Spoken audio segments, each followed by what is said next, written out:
Om Shanti. 22 number के register में 13,7,3,89,50 बच्चे अपन को आत्मा समझ कर बैठो और बाप को याद करो।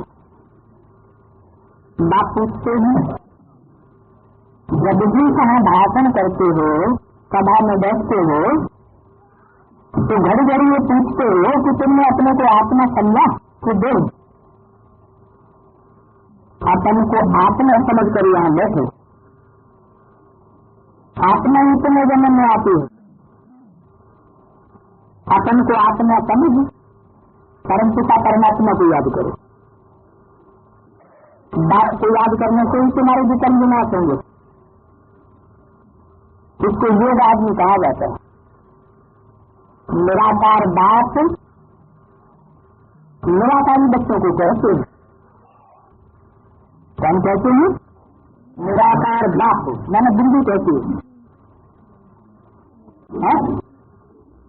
निराकार बाप कहते हैं माने कौन कहता है?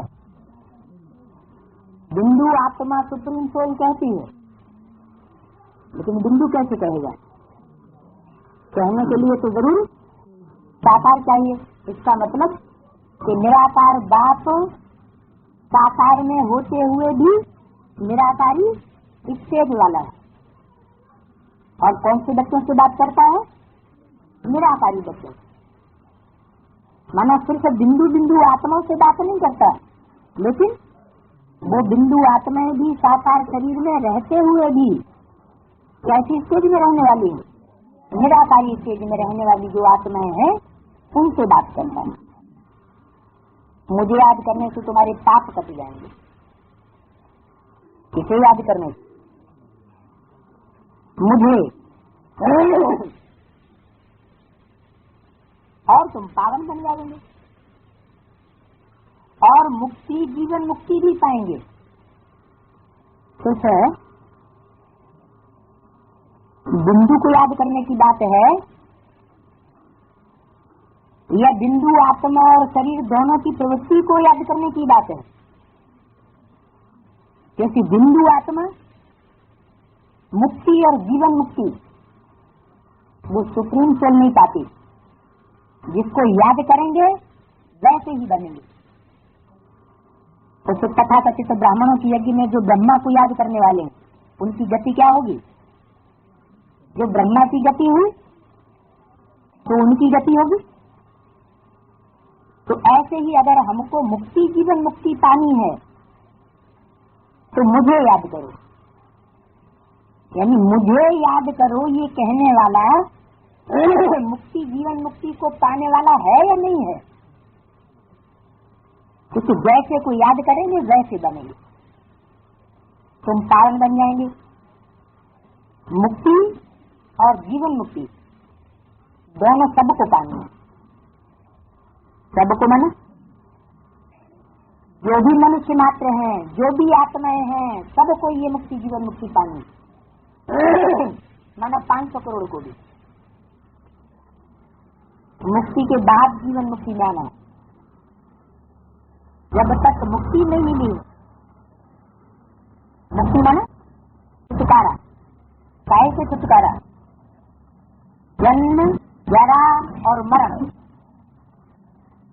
जन्म होते समय जो दुख होता है, गर्भजेल में दुख होता है, बुढ़ापे का जो दुख होता है, मृत्यु के समय जो दुख होता है, और भी जीवन में जो दुख होते हैं उन दुखों से छुटकारा। ऐसी मुक्त स्टेज बन जाए। वो मुक्ति जब तक नहीं मिली है तब तक जीवन में रहते मुक्ति नहीं मिल सकती। मुक्ति अलग चीज और जीवन मुक्त अलग चीज। मुक्त होने के लिए कोई जरूरी नहीं है कि शरीर हो, जीवन हो, जीवन भल न हो, शरीर भल न हो, लेकिन आत्मा शरीर छोड़ने के बाद दुखों से मुक्ति का अनुभव करे तो मुक्ति है। लेकिन क्या ऐसी मुक्ति शरीर में रहते नहीं हो सकती? बाबा ने तो कहा है कि यहाँ इस संग निगुण में मुक्ति, जीवन मुक्ति का अनुभव नहीं करेंगे तो फिर कब करेंगे? तो यहाँ भी मनसा की ऐसी स्टेज बनाई जा सकती है, मन बुद्धि रूपी आत्मा की ऐसी स्टेज बनाई जा सकती है कि कैसी भी विनाश की परिस्थितियां भयंकर क्यों न आवे, उन परिस्थितियों के बीच, उन समस्याओं के बीच हम अपने को दुख महसूस न करें, दुखों की स्थिति से परे हो जाए। जो हमको मंत्र दिया है, न दुख दो और न दुख लो, दुख लेने की भी स्टेज न हो। बल कोई हमको दुख दे रहा है लेकिन हम ऐसी स्थिति में स्थित हों कि दुख ले ही नहीं, तो पहले होती है मुक्ति, फिर होती है जीवन मुक्ति। ऐसे नहीं कि पहले हम जीवन मुक्ति भोग लें फिर मुक्ति मिल जाए, पहले जीवन में रहते हुए सुख भोग लें, स्वर्ग मिल जाए, फिर उसके बाद मुक्ति मिले। ऐसा नहीं हो सकता। ये ऐसे ही है जैसे किसी एक आदमी का हाथ जल रहा हो और दूसरे हाथ में उसको रसगुल्ला रख दिया जाए तो पहले क्या करेगा? जो जलता हुआ हाथ है उस दुख से पहले छुटकारा पाना चाहेगा। अगर हाथ जलता रहे और मुख में रसगुल्ला डाल दिया जाए तो उसको रसगुल्ले का स्वाद नहीं आएगा। तो पहले मुक्ति सुखों से और फिर बाद में जीवन मुक्ति की इच्छा होती है, सुख की इच्छा होती है। तो मुक्ति के बाद जीवन मुक्ति में सबको आना है जरूर। ऐसे नहीं कोई कहे कि हम तो सदाकाल की मुक्ति ही चाहते हैं,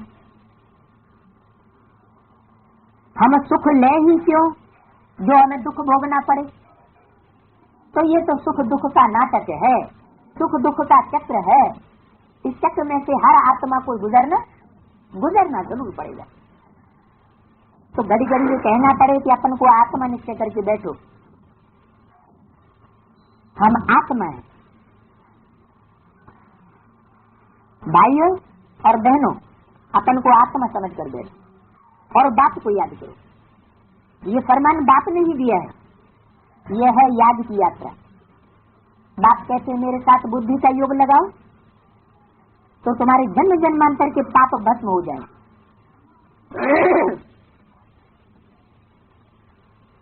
घड़ी घड़ी तुम याद कराएंगे, समझाएंगे, सब समझेंगे कि आत्मा अविनाशी है। नहीं तो समझ लेते हैं कि भक्ति मार्ग में कि आत्मा सदाकाल के लिए मुक्ति पा सकती है। अगर इस दुनिया से सदाकाल के लिए आत्मा मुक्त हो जाए फिर कभी वापस ही न आए तो आत्मा अविनाशी हुई, अविनाशी हुई तो विनाशी हो गई। आत्मा तो अविनाशी है, अविनाशी पार्टधारी है, उसके पार्ट का विनाश हो नहीं सकता।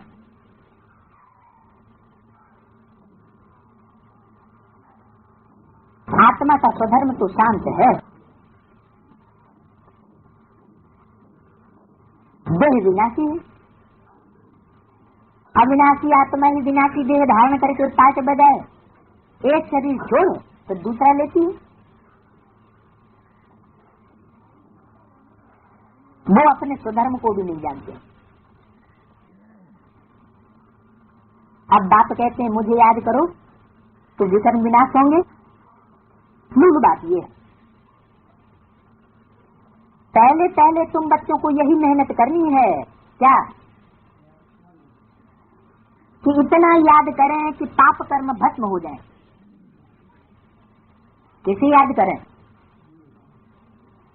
पाप कर्म भस्म हो जाए, विकर्म जितने भी किए हुए हैं वो सब दग्ध हो जाएं, भस्म हो जाएं। ऐसी स्टेज बनाने के लिए याद भी किसको करना पड़े? डॉक्टर बनने के लिए डॉक्टर को याद करना पड़े, वकील बनने के लिए वकील को याद करना पड़े, टीचर के रूप में याद तो करना पड़ेगा। तो विकर्म भस्म हो जाए इसके लिए किसे याद करना पड़े? जरूर ऐसे को याद करना पड़े जिसके स्वयं के विकर्म भस्म हुए हों। मैं ऐसे से विनाश कराता हूं जिस पर कोई पाप लग न सके।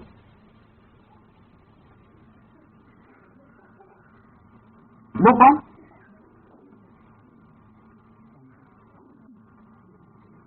तो विनाश कराने का कार्य ऐसे को सौंपा गया। इसलिए संस्कृत की गीता में, भक्ति मार्ग की गीता में भी क्या बोला है कि स्वरूपनिष्ठ सारे संसार की भी हत्या कर दे तो उसके ऊपर कोई पाप का बोझ नहीं करता। तो विकर्म विनाश करने का जो लक्ष्य लेने वाला है उसको याद भी ऐसे ही स्वरूप को करना पड़े जिसकी ऐसी स्टेज बनी हुई हो कि पाप कर्मों का लेप लग न सके। मूल बात ये है, पहले पहले तुम बच्चों को यही मेहनत करनी है,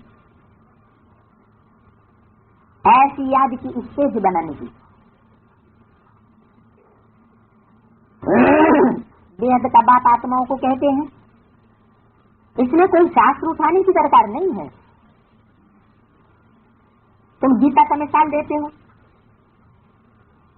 तो भी कहते हैं तुम सिर्फ गीता ही उठाते हो, वेदों का नाम क्यों नहीं लेते हो? विद्यमान जानकारी, वेद माने जिससे जानकारी मिले ऐसा शास्त्र। वेदों को कहा जाता है भक्ति मार्ग में कि उच्छ्वास से वेद निकले, ब्रह्मा के उच्छ्वास से वेद निकले।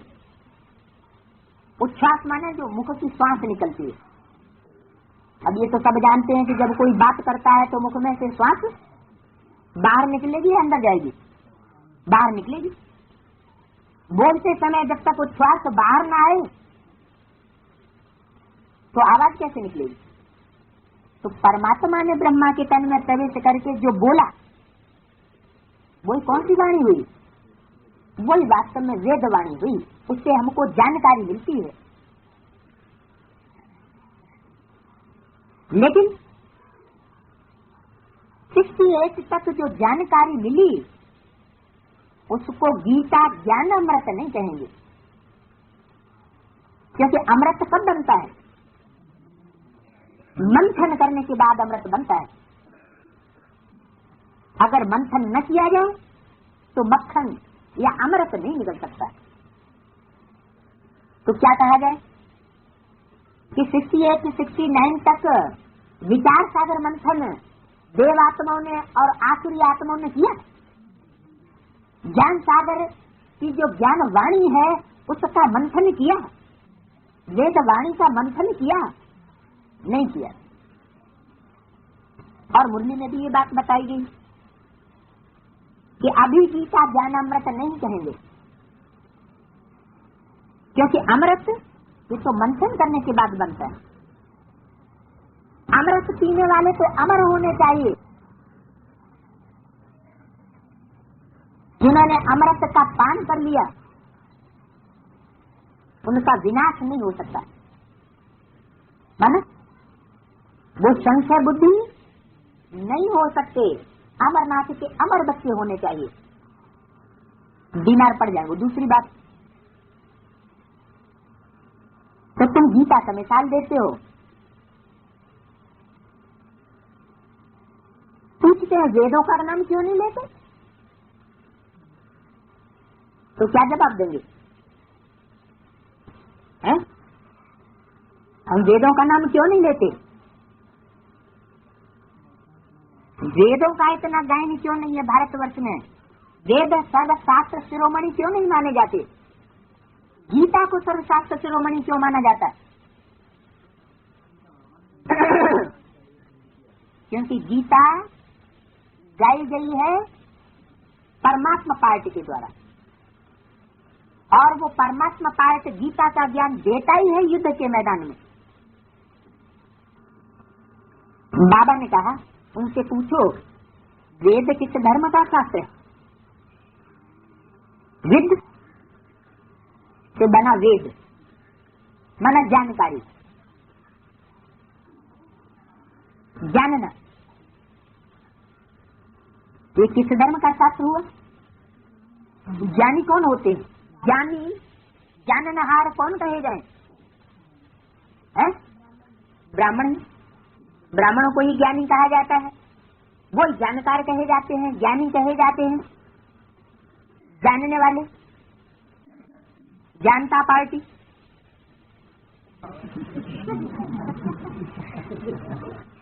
और सबकी है अज्ञानता पार्टी। तो वेद किस धर्म का शास्त्र है? ब्राह्मण धर्म का। कहते हैं आर्य धर्म के थे। आर्य किसको कहते हैं? अब हिंदू धर्म तो है नहीं, आदि सनातन तो है ही देवी देवता धर्म है। आर्य कौन सा धर्म है? आर्य तो आर्य समाजियों का धर्म होगा। आर्य धर्म तो नाम ही नहीं है। आर्य धर्म किसने स्थापन किया? तुमको वास्तव में गीता को भी नहीं उठाना है। कौन सी गीता को? जो मनुष्यों की लिखी हुई गीता है, चाहे हद की हो चाहे बेहद की हो, तुमको वास्तव में गीता भी नहीं उठानी। क्यों नहीं उठानी है? निश्चयती है। वास्तव में गीता इसलिए नहीं उठानी है कि हमको बाप मिल गया। जब डायरेक्ट बाप हमको श्रीमत देने वाला मिला हुआ है, तो हम मनुष्यों की लिखी हुई गीता क्यों पढ़ें, क्यों उठाएं? पहली बात है अपन को आत्मा समझ बाप को याद करो, तो सतो प्रधान बन जाएंगे। इस समय सब है तमो प्रधान।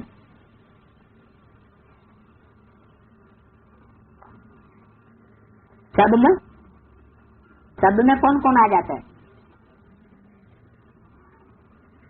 जो भी मनुष्य मात्र हैं वो सब तमो प्रधान है। ब्राह्मण मनुष्य है या क्या है? ब्राह्मण भी तो मनुष्य है। तो वो ब्राह्मण इस समय तमो प्रधान है या सतो प्रधान है? देवता है। तो क्या कहेंगे जब उन जिसकी कोई गारंटी नहीं है? अभी अभी सतो प्रधान स्टेज में, अभी अभी तमो प्रधान स्टेज में, अब पता नहीं कब क्या हो जाए, तो टोटल क्या कहेंगे? तमो प्रधान ही कहेंगे। क्यों? जब ब्रह्मा का ही वो सेकंड नहीं आया है जिसमें ब्रह्मा को विष्णु बन जाए देवता, तो क्या ब्राह्मण बच्चों का वो सेकंड आ गया कि वो ब्राह्मण को देवता बन गए? तो तमो प्रधान आत्मा डिसर्विस करेगी या सर्विस करेगी? तो सब डिसर्विस ही करेंगे ना। तो अहंकार नहीं आना चाहिए कि हम तो सतो प्रधान बन गए। वास्तव में इस समय सर्विस करने का कार्य बाप दादा का है। बाप दादा ही बच्चों में प्रवेश करके टाइम टू टाइम सर्विस करते हैं और कराते हैं। बच्चों को अपना अहंकार आ जाता है कि हम सर्विसेबल हैं। तो इस समय सब है तमो प्रधान। सब में कोई रह तो नहीं गया है? एक रह गया। कौन रह गया? शिव बाबा की तो बात ही अलग। जिस तन में प्रवेश किया उसको भी सतो प्रधान नहीं कहेंगे, क्योंकि शिव बाबा सतो प्रधान में आता है या तमो प्रधान में, पतित में आता है या पावन में? पतित में आता है। तो सब है तमो प्रधान। पहले पहले तो बाप का ही परिचय देना। महिमा भी बाप की करनी है। ये भी तुम तब कह सकेंगे जब तुम खुद बाप को याद करते होंगे। इस बात की बहुत बच्चों में कमजोरी है।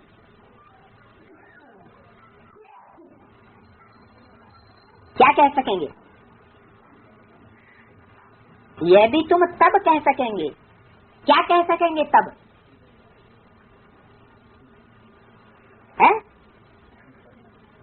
तो इस दुनिया में सब पति तमो प्रधान है। ये भी समझाने के लिए हिम्मत चाहिए। लेकिन कह कब सकेंगे? जब याद की यात्रा में हो।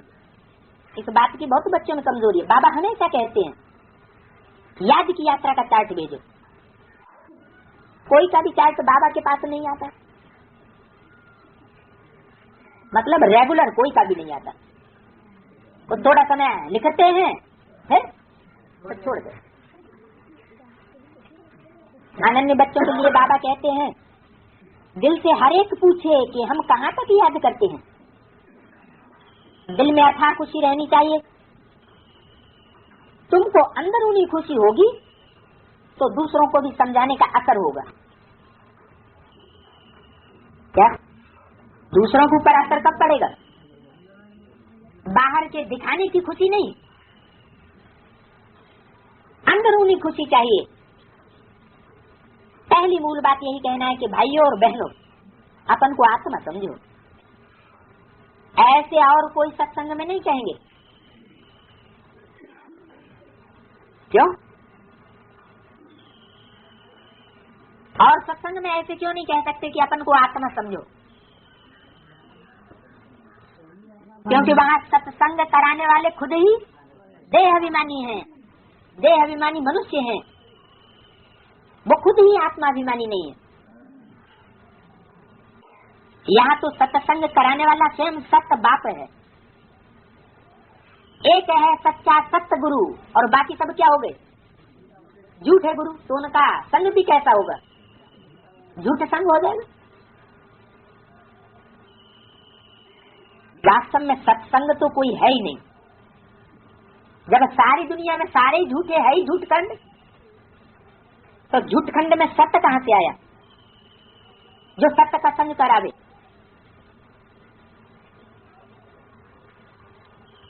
तो फिर हम कौन से संग में बैठे? क्यों? जब सारी दुनिया झूठ खंड है तो हम सत्यखंड में कहाँ से आ जाएंगे? सत्यखंड तो जब स्थापन होगा तब सच्चाई होगी। है? हाँ, वो सुप्रीम सोल जो बाप इस सृष्टि पर आते हैं वही सत्य है, जो आकर के सत्यखंड की स्थापना करते हैं। सत्य का संग एक ही है। वो सत्य चित्त आनंद कोई सर्वव्यापी नहीं है, एक व्यापी है।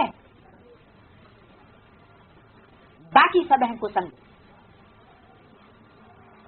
आत्मा को भूतों का संग करना होता है। जब सारे में ही भूत व्यापक हैं तो इस दुनिया में संग किसका मिलेगा? भूतों का ही संग करना पड़ता है। ये है बिल्कुल नई बात। कामी क्रोधी लोभी मोही अहंकारी क्या हुए? भूत हुए ना। और सारी दुनिया में सब मनुष्य मात्र कामी क्रोधी लोभी मोही अहंकारी है। प्रजापिता कैसा होगा?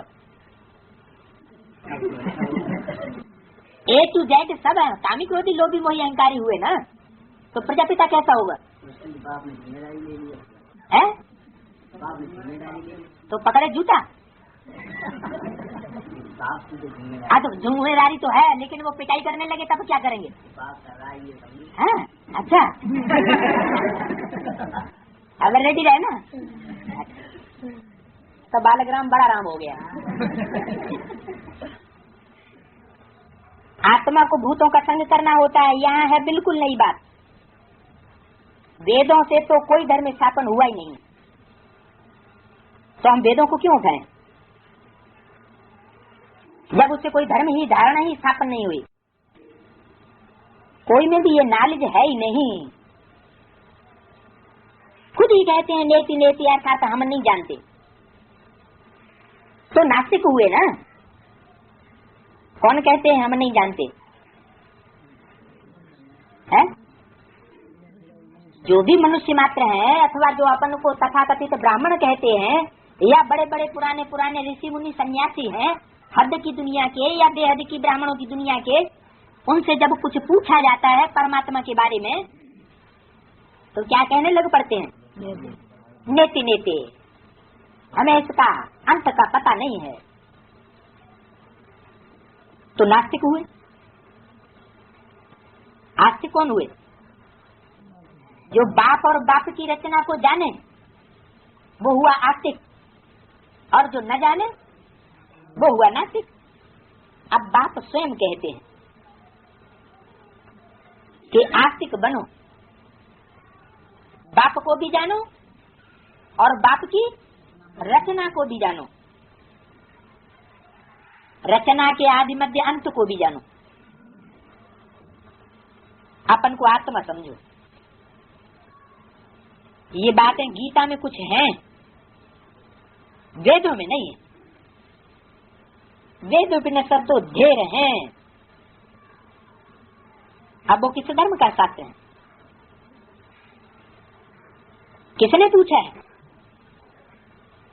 वो तो अपनी बातें करते हैं, तुमको तो किसी का भी सुनना नहीं है। बाप तो शायद समझाते हैं अपन को आत्मा समझो, बाप को याद करो तो पावन बन जाएंगे। इसलिए वर्ल्ड की हिस्ट्री ज्योग्राफी को जानना है। तुम्हारा ये त्रिमूर्ति गोला है मुख्य, इनमें सब धर्म आ जाते हैं। कौन से चित्रों में? त्रिमूर्ति के चित्र में और गोले के चित्र में। पहले पहले है देवी देवता धर्म। बाबा ने मुरली में भी कहा है त्रिमूर्ति गोला बड़ा बड़ा बनाकर दिल्ली के मुख्य स्थान पर जहाँ आना जाना बहुत होता हो वहां लगा दो। तो कौन सा स्थान है दिल्ली का जहाँ आना जाना बहुत होता हो? 22 नंबर के रजिस्टर में 5389 का प्रातः क्लास, रजिस्टर का 14 नंबर पेज, अर्थात दूसरा पेज की शुरुआत। बात चल रही थी त्रिमूर्ति और गोला का चित्र मुख्य है।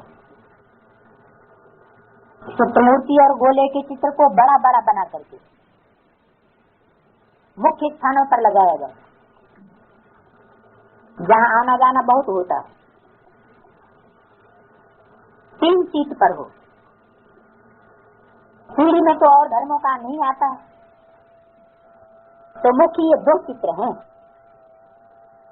समझाना ही न पड़े। पहले है बाप का परिचय, बाप से ही वर्षा मिलता है। त्रिमूर्ति और गोले के चित्र में भी पहला क्या परिचय? पहला परिचय देना है बाप का। क्या परिचय देंगे? है?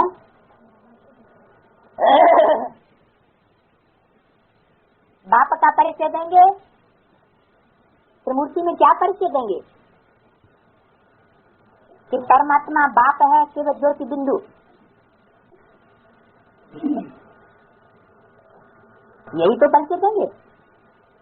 तुम आत्माएं भी हो दो ज्योति बिंदु और परमात्मा बाप भी है ज्योति बिंदु। इससे बात पूरी हो गई। बात इसलिए पूरी नहीं हुई कि 500-600 करोड़ मनुष्य आत्माएं भी बिंदु और परमात्मा बाप भी बिंदु। तो विशेषता क्या हुई? कौन सी विशेष बिंदु को याद करेंगे? बिंदु बिंदु आत्मा तो सब एक जैसी। तो पता कैसे चलेगा कि हमने कौन सी बिंदु को याद किया जो हमारा बाप है? इतना ही नहीं, कीट पशु पक्षी पतंगे सब ज्योति बिंदु। तो कौन से बिंदु को हम बाप माने? कैसे पता चले? कोई कहे कि जो सब आत्माओं में सबसे ऊपर है, जितनी भी आत्माएं हैं उन सब में श्रेष्ठ है मनुष्य आत्माएं, और मनुष्य आत्माएं जो बिंदु बिंदु है उन सब में श्रेष्ठ है ब्रह्मा विष्णु शंकर, और उनके भी ऊपर जो सबसे ऊंचे है त्रिमूर्ति के चित्र में ब्रह्मा विष्णु शंकर से भी ऊंचा ऊपर वो बिंदु, उस बिंदु की याद करें तो बात पूरी हो जाएगी। क्यों? वो ऊपर नहीं है, ब्रह्मा विष्णु शंकर से भी ऊपर नहीं है। ब्रह्मा विष्णु उसके सामने बैठना से तैयारी नहीं है क्या? है? है?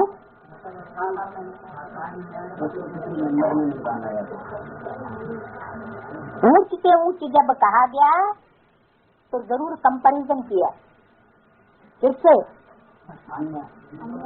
अन्य आत्माओं से जो नीची भी है उसके मुकाबले। कंपैरिजन तो समान जाति वालों में किया जाता है। सुप्रीम कोर्ट तो जन्म मरने के चक्र में भी नहीं आता, तो इसे हम ज्योति बिंदु कहते हैं। तो जो जन्म मरण के चक्र में नहीं आता उसको ऊंची से ऊंच या किसी गिनती में रख सकते हैं क्या? गिनती में आए तो चक्कर में भी आए। ये बात मुरली में क्यों बोली? क्योंकि सृष्टि के चक्र में 5000 वर्ष में जो आएगा जन्म मरण के चक्र में वो गिनती में भी आएगा, और वो परमात्मा शिव आत्माओं का बाप तो उस गिनती से न्यारा है। लेकिन जब वो मनुष्य सृष्टि का जो सुपर है प्रजापिता उसमें प्रवेश करता है तब वर्षा देता है। इसलिए यहाँ बोला हुआ है कि पहले पहले है बाप का परिचय, बाप से ही वर्षा मिलता है। तो बिंदु बाप से वर्षा मिलता है स्वर्ग का, या साकार में रहने वाले निराकारी बाप से स्वर्ग का वर्षा मिलता है? वर्षा तो जरूर साकार में है, देने वाला भी साकार में होना चाहिए। इस बात का निश्चय कराने बगैर तुम्हारा कुछ भी समझ नहीं सकेगा। कौन से बात का निश्चय कराने बगैर? कि जिस बात से हमको वर्षा मिलता है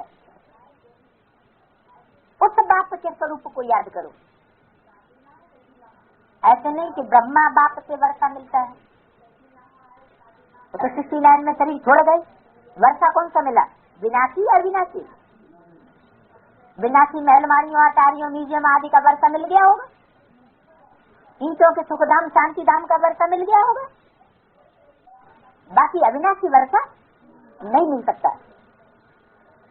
जो अविनाशी वर्षा है सुख शांति का, ऐसी मन बुद्धि की स्टेज बनाने वाला बाप है ज्ञान की पावर से, जो वर्षा हमसे कोई छीन नहीं सकता, हमारी खुशी को कोई छीन नहीं सकता। वो वर्षा एक बार जिसे मिल जाएगा वो 2500 वर्ष तक कायम रहेगा। एक बाप कोई नहीं समझा है तो दूसरे चित्रों पर ले जाना फालतू है।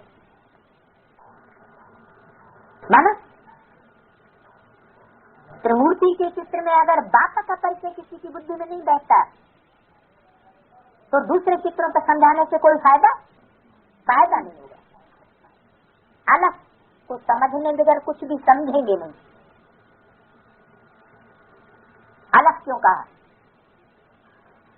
बे क्यों नहीं कहा? अलग माना क्या? बे माना क्या? और नुक्ता माना क्या? बिंदु। तो पहले पहले अलग का परिचय देना, ये नहीं कहा बिंदु का परिचय देना। मुरली में साफ बोला है छोटे बच्चों को भी जब समझाओ तो छोटे बच्चों से भी कभी ये नहीं कहना है कि बिंदु को याद करो। क्या कहना है? कि वो बाबा को याद करो। तो अलग होता है पहला अक्षर, और भी अक्षर हैं, उन अक्षरों में पहला अक्षर है अलग। ऐसे ही 500 करोड़ मनुष्य आत्माएं हैं। उन जनमण के तत्व में आने वाली आत्माओं में पहली आत्मा है प्रजापिता।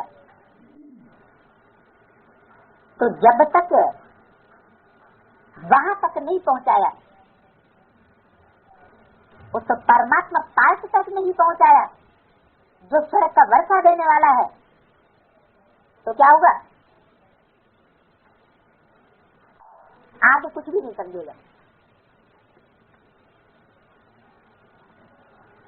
बाप के परिचय बगैर कोई भी और बात न करो, इतने स्ट्रिक्ट हो जाओ।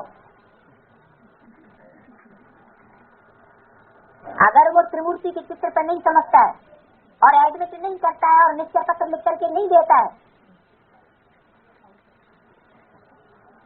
तो बाप के परिचय बगैर और कोई भी बात न करो। बस वो त्रिमूर्ति का चित्र ही सुनाते रहो। सुने तो सुने, नहीं सुने तो भाग जाए। बाप से ही बेहद का वर्षा मिलता है, बाकी सबसे हद का वर्षा मिलता है। बाबा ख्याल करता है ऐसी सहज बात क्यों नहीं समझते हैं। बाबा को बहुत ख्याल आता है। तुम्हारी आत्मा का बाप वो शिव है। कौन कहता है? किसके तन से कहा? तुम्हारी आत्मा का बाप वो शिव है, ब्रह्मा की तन से कहा। किसने कहा? ब्रह्मा की सोल ने कहा। वह क्यों कह दिया जब उसके मस्तक में ही बैठा हुआ है? उनसे ही वर्षा मिलता है, उनसे, इससे नहीं, उनसे। तुम्हारी आत्मा का बाप वह दूर कर दिया। क्यों कर दिया? जब ब्रह्मा के मस्तक में बाजू में ही बैठा हुआ है तो दूर क्यों कर दिया? जरूर भविष्य में कोई आने वाला पार्ट है, परमात्मा पार्ट, मुक्ति का वर्षा मिलेगा। तुम सब आपस में ब्रदर्स हो। जब इस बात को भूलते हो कि हम सब आत्माएं आपस में भाई भाई हैं, जब इस बात को भूल जाते हैं तब तमो प्रधान बन जाते हैं। क्या भाई भाई को भूलते हैं तब तमो प्रधान बन जाते हैं। अब बाप को याद करो तो सतो प्रधान बन जाएंगे। मूल बात है ही रचयिता और रचना को जानना। तमो प्रधान की निशानी क्या बताई? भाई भाई की वृत्ति अगर नहीं है तो तमो प्रधान। जब भाई भाई है तो बाप के बच्चे हैं, भाई भाई हैं, तो एक घर में रह सकते कि नहीं रह सकते? रह सकते, एक दूसरे को देख सकते, सुन सकते, लेन देन कर सकते। लेकिन अगर भाई भाई की वृत्ति नहीं है तब क्या करेंगे? है? तो लड़ाई झगड़ा होगा। तो भाई भाई की वृत्ति नहीं है तब तुम तमो प्रधान बन जाते हो। मूल बात यही रहता और रचना को जानना। कोई भी जानते नहीं, ऋषि मुनि भी नहीं जानते, गोया वह भी नास्तिक थे। तो पहले बाप का परिचय दे, उनको आस्तिक बनाना। किनको? उन ऋषि मुनि सन्यासियों को भी आस्तिक बनाना है, क्योंकि उनको बाप का ही परिचय नहीं। वो बाप किसको कह देते हैं? या तो बिंदु को बाप कह देते हैं, समझते वो बिंदु बाप ही सब धर्मों का विनाश करेगा, एक सदधर्म की स्थापना करेगा, हमारी राजधानी स्थापन करेगा, अनेक भाषाएं दुनिया से खलास करके एक भाषा बनाएगा। कौन? बिंदु। अब ये काम बिंदु कैसे करेगा? साकार चाहिए ना। फिर कहेंगे ब्रह्मा। तो ब्रह्मा के द्वारा क्या ब्राह्मणों की दुनिया में एक धर्म, एक राज्य, एक भाषा स्थापन हुई? एक भाषा है कहीं? नहीं। जब एक धर्म नहीं है, एक राज्य नहीं है, एक भाषा नहीं है, प्रवृत्ति मार्ग ही नहीं है, तो कैसे कहा जाए कि बाप का वर्षा मिला? तो पहले उन ऋषियों मुनियों को बाप का परिचय दे, उनको आस्तिक बनाना है। तो इस तरह का वर्षा देने वाला वो बाप है। बाप कहते हैं मुझे जानने से तुम सब कुछ जान जाओगे। मुझे जानने से, किसे जानने से? बिंदु को जानने से। अब बिंदु में जानने की क्या बात है? इसका मतलब बिंदु में भी कोई जानने की बात है ना। भले आत्मा बिंदु है, परमात्मा भी बिंदु है, लेकिन उस परमात्मा बिंदु को जानने में विशेष क्या बात है? वो बिंदु कौन सा पार्ट विशेष बजाता है? जो और आत्मा है वो विशेष पार्ट नहीं बजाती। वो जो पार्ट बजाता है, जो कार्य करता है, जो धंधा करता है, उस धंधे का रिजल्ट क्या आता है? जो और आत्माओं से वो रिजल्ट नहीं आता। इब्राहिम, बुद्ध, क्राइस्ट, गुरु नानक, विवेकानंद, बड़े सी बड़ी आत्माएं, पावरफुल आत्मा इस सृष्टि पर आई, और वो रिजल्ट जो परमात्मा से आता है वो और कोई से नहीं आए। वो कौन सा रिजल्ट है? कि नरक की दुनिया को स्वर्ग बनाने का कार्य और कोई नहीं करता। तो मुझे नहीं जाना है तो कुछ भी तुम समझेंगे नहीं। मुफ्त समय तुम वेस्ट करते हो। क्या था? और चित्रों पर समझाते रहो, लंबा लंबा ज्ञान विस्तार में बताते रहो, उससे कोई फायदा नहीं। चित्र आदि भी जो ड्रामा अनुसार बने हैं वही ठीक है, परंतु तुम इतनी मेहनत करते हो फिर भी किसकी बुद्धि में बैठता नहीं है? ये क्यों कहा? हम इतनी मेहनत करते हैं फिर किसकी बुद्धि में बैठता क्यों नहीं? कारण क्या? जिस समय ये बात बोली गई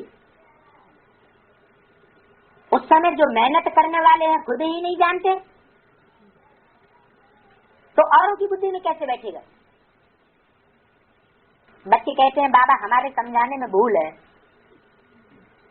औरों की बुद्धि में क्यों नहीं बैठता? क्योंकि बच्चे ही नहीं समझे हैं तो उनके समझाने में भी भूल हो जाती है। वो खुद ही भूले हुए हैं। बाबा फट से कह देते हैं हाँ भूल है। अलग को नहीं समझा है तो फट से रवाना कर दो। अरे तो बहुत सख्त होते जा रहे हैं। ऐसी शक्ति किस बात की? ऐसी शक्ति क्यों कर रहे हैं? हैं? पहले तो ऐसी शक्ति कभी नहीं की गई। कभी की गई क्या? तो क्या अब नया छाप दिया गया क्या?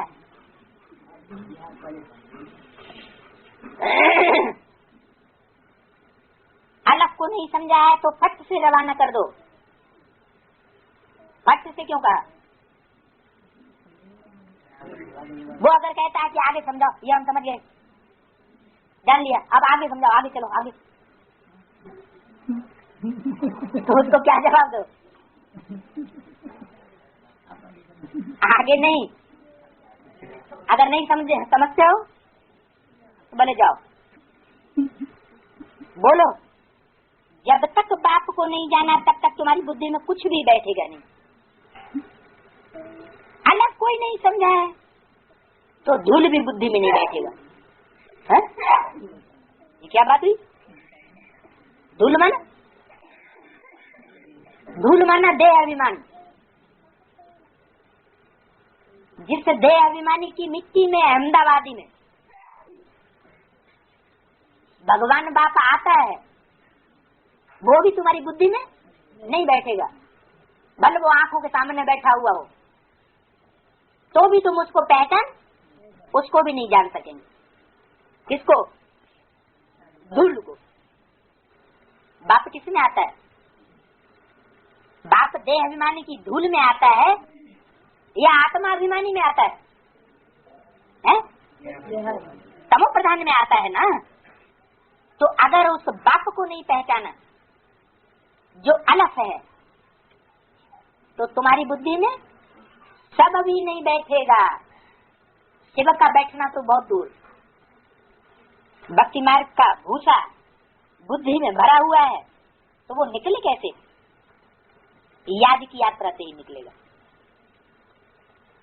तुम भी जब तक इस अवस्था में नहीं बैठते हो तो आंखें क्रिमिनल रहती हैं। सिविल तब बनेगी जब अपन को आत्मा समझेंगे। देही अभिमानी होंगे तो फिर तुमको आंखें धोखा नहीं देंगी। अभी आंखें धोखा देती हैं या नहीं देती हैं? एक मुरली में बोला है 10, 20, 50 भूलें तो रोज करते होंगे, क्रिमिनल बन जाती है। देही अभिमानी नहीं तो माया धोखा देती रहेगी। सिविलाई बन जाए तो और क्या चाहिए? सिविलाई किसकी होती है? देवताओं की। और क्रिमिनल आई मनुष्यों की। तो माया धोखा देती रहेगी। इसलिए पहले तो आत्माभिमानी बनना है। बाबा कहते हैं अपना चार्ट दिखाओ तो मालूम पड़े। बल झूठ पाप गुस्सा लिखो। क्या क्या लिखो? झूठ बोला वो भी लिखो, पाप लिखा वो भी लिखो, पाप किया वो भी लिखो, किसी पर गुस्सा किया लिखो। अपनी ही सत्यानाश करेंगे। बाबा झट समझ जाएंगे ये सत्य लिखा है या अर्थ भी नहीं समझा। योग में नहीं रहते हैं तो इतनी सर्विस नहीं होती है। जौहर नहीं भरता है। बल बाबा कहते हैं कोर्ट में कोई निकलेगा। परंतु जब तुम खुद ही योग में नहीं रहते हो तो दूसरों को कैसे कहेंगे? सब अपने घर जाना चाहते। सन्यासी कहते हैं सुख काग विस्तार के समान है। वो सुख का नाम ही नहीं लेते। कौन से सन्यासी कहते हैं? बाहर की दुनिया के सन्यासी कहते हैं सिर्फ, या ब्राह्मणों की दुनिया में भी ऐसे सन्यासी हैं जो कहते हैं स्वर्ग के सुख काग विस्तार समान। हमें ऐसे स्वर्ग के सुख नहीं चाहिए। समुंग ब्राह्मण भी कहते हैं। कभी सुना है? कैसे? मधुबन स्वर्ग आश्रम है तो उसमें चलो, वो तो इसे ये तो साबित नहीं हुआ। वो भी ठीक, उन्हें स्वर्ग तो चाहिए ना, कोई भी स्वर्ग सही। ऐसे तो नहीं कहते हमें स्वर्ग नहीं चाहिए, कागज का सामान हमें नहीं जाना। उनको जब पता पड़ता है कि स्वर्ग आने वाला है। हाँ, उनको जब पता पड़ता है कि ऐसा स्वर्ग आने वाला है जहाँ सोने के महल स्कूल में नहीं होंगे, जहाँ 36 प्रकार के भोजन पकाए के खाने को नहीं मिलेंगे, भोग नहीं मिलेंगे,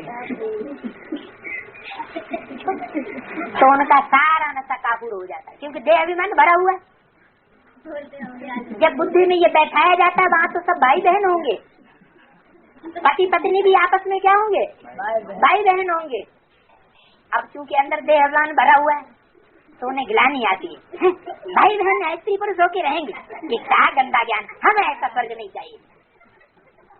ऐसे स्वर्ग के सुख बीज रूप में भी है तो आधार मूत में भी है। बीज रूप में जो टूट चुके हैं, और जब उनको समझाया जाता है कि कौन सा तुम्हारा बाप आया हुआ वो क्या धंधा कर रहा है, कैसे पतितों को पावन बनाए रहा है, तो कहते हैं ऐसे बाप का स्वर्ग हमें नहीं चाहिए। तो कहने वाले कौन है? हठ योगी सन्यासी। वो अपनी हठ पर अड़े हुए हैं। सन्यासी माना घर घाट को छोड़ने वाले। बाप को छोड़ा माना बाप के घर को छोड़ा। सन्यासी कब कहे जाए? जब घर घाट छोड़े तभी तो सन्यासी कहे जाए। वो हद की दुनिया के सन्यासी होते हैं जो हद का घर घाट छोड़ते हैं, और बेहद की दुनिया के सन्यासी बेहद बाप का जो घर परिवार है उसको छोड़ करके अलग अपना मठ पंथ बनाए के बैठ जाते हैं। तो सन्यासी कहते हैं स्वर्ग के सुख काव्य विस्तार समान। वो सुख का नाम ही नहीं लेते हैं। कहते हमें तो मुक्ति चाहिए, अब हमें तो छुटकारा मिल जाए इस दुनिया से। भक्ति मार्ग वालों से तुम ज्ञान मार्ग वालों की लड़ाई है। भक्ति मार्ग वाले कौन? उनकी पहचान क्या? जो अंधश्रद्धा में चलते हैं वो हैं सब भक्ति मार्ग वाले। जो सिर्फ कहते हैं परमात्मा बाप बिंदु है और बिंदु स्वर्ग स्थापन करता है, वो बिंदु बाप ही स्वर्ग स्थापन करा रहा है, तो वो अंधश्रद्धा से कहते हैं, या उन्होंने वास्तव में पहचान लिया कि वो बिंदु कैसे प्रैक्टिकल पार्ट बजाता है, कैसे प्रैक्टिकल में स्वर्ग स्थापन करता है। वो सिर्फ अंधश्रद्धा से कहते हैं या जानकर कहते हैं? अंधश्रद्धा से कहते हैं। तो भक्ति मार्ग वाले हैं, ऐसे अंधश्रद्धा वाले भक्ति मार्ग वालों से तुम्हारे ज्ञान मार्ग वालों की लड़ाई है। भक्ति तो अथा कहता है, तुम्हारी नॉलेज तो बहुत शांति की है, इसमें कोई हुड़दंग आदि करने की दरकार नहीं है, कोई भी भीड़ भाड़ की दरकार नहीं। बोलो शांति का सागर तो बात ही है। अपन को आत्मा समझो और बाप को याद करो तो शांति मिल जाएगी। शत्रु में भी शांति है, नई दुनिया में होती है शांति का रस। बहुत बच्चे हैं जो चार्ट में सच नहीं लिखते, नहीं तो नॉलेज बिल्कुल ही सहज। ऐसे शिव के पुजारी ढेर हैं। मूल बात है अपन को आत्मा समझ बाप को याद करना। बाप कहते हैं मन मना भव, परंतु ये अक्षर भी नहीं कहो। ये अक्षर कोई बाप ने नहीं बोले हैं मन मना भव। ये अक्षर किसका है? ये तो संस्कृत की गीता में मनुष्यों ने लिखा है मन मना भव। हिंदुस्तान की तो है ही हिंदी, तो संस्कृत तो दूसरी भाषा क्यों बनाई? तो अब इन सब भाषाओं को छोड़ो, माना संस्कृत आदि भाषा से भी हमारा कोई कनेक्शन नहीं है। पहले तुम भाषण करो, अपन को आत्मा समझो। बहुत है जो अपन को आत्मा भी नहीं समझ सकते, याद नहीं कर सकते, अपने घाटे को कोई समझ नहीं सकते। कल्याण तो है ही बाप की याद में। और कोई सत्संग में ऐसे नहीं कहते हैं कि अपन को आत्मा समझ बाप को याद करो। बच्चे कभी बाप को एक जगह बैठ याद करते हैं क्या? है? दुनिया में ऐसी याद कभी देखी? ये आर्टिफिशियल याद हुई या नेचुरल हुई कि बच्चे बैठ जाएं और बैठ करके बाप को याद करें कि ऐसे बाप से हमको ऐसे वर्षा मिलना है? बैठ के याद करते हैं क्या? उठते बैठते बाप को याद करना है। मतलब क्या हुआ? उठते बैठते याद कब आएगी? कर्म करते भी बाप की याद आए। जैसे माँ होती है, सारा घर का काम करती रहती है और बच्चा याद आता रहता है। कभी पूछती है मैं बच्चे को कैसे याद करूं? या हाथ पांव बांध करके बैठ जाती है बच्चे को याद करने के लिए? उसको आर्टिफिशियल याद कहेंगे ना। तो सहज याद कब होती है? सिर्फ बिंदु कह दिया तो है कठिन याद, और बिंदु का प्रैक्टिकल स्वरूप जान लिया, उस साकार स्वरूप को जान लिया जो स्वर्ग का वर्षा देने वाला है, सुख शांति का वर्षा देने वाला है प्रैक्टिकल में, तो सहज याद हो जाएगी। क्योंकि हम साकार मनुष्य हैं, साकार का संबंध साकार से ही जुटेगा। बिंदु आत्मा का संबंध अगर हम जोड़ना चाहें तो सिर्फ जिन बिंदु बाप से जुट सकता है, सिर्फ बाप के रूप में जुटेगा। बिंदु बिंदु आत्माओं का वो सिर्फ बाप है, दूसरा कोई संबंध नहीं बनता। और फिर हम सब आपस में भाई भाई हैं, आपस में भी आत्मा आत्मा भाई भाई के अलावा कोई दूसरा संबंध नहीं बन सकता। तो बताया आत्माभिमानी बनने की प्रैक्टिस करनी है। तुम बहुत बोलते हो, इतना बोलना नहीं चाहिए। मूल बात है याद की यात्रा की, योग अग्नि से ही तुम पावन बनेंगे। सब दुखी है, सुख मिलता ही है पावन बनने से। क्या कहते हैं? Where is the peace, where is the purity, where is peace and prosperity. जब तक प्योरिटी नहीं आई है तब तक आत्मा को शांति मिल नहीं सकती। तुम आत्माभिमानी हो किसको समझाएंगे तो उनको तीर लगेगा। कोई खुद विकारी है और किसको कहे निर्विकारी बनो तो उनका तीर किसी को नहीं लगेगा। और न कोई निर्विकारी बनने का पुरुषार्थ करेगा। भले मेले करते रहो, सम्मेलन करते रहो, बड़ी बड़ी कॉन्फ्रेंस करते रहो, कितनी भी आवाज उठाते रहो, लेकिन रिजल्ट क्या आएगा? पवित्र रहने का कोई पुरुषार्थ